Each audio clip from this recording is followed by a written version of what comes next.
Hello, this is Myra Salzer from the Wealth Conservancy, and I'm here to give you another tool for the Inheritors Toolbox.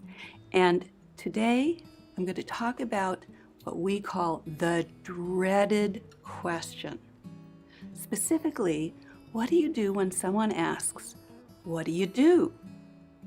And you can't very well say, at age 25, I manage the family philanthropic organization, or I spend my time managing my portfolio. It just doesn't come off well, and it puts people off. So what we've done with our clients is have them work with and practice how to respond. And we suggest that you respond with another question.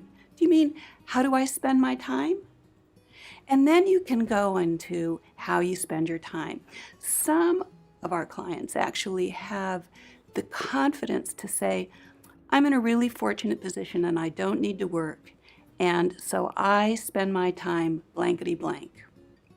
Now, kind of humorous, one of our clients just had to be able to say something in response to that dreaded question, what do you do? And he became a notary just so he had something to say. For more tools for the Inheritors Toolbox, go to www.thewealthconservancy.com.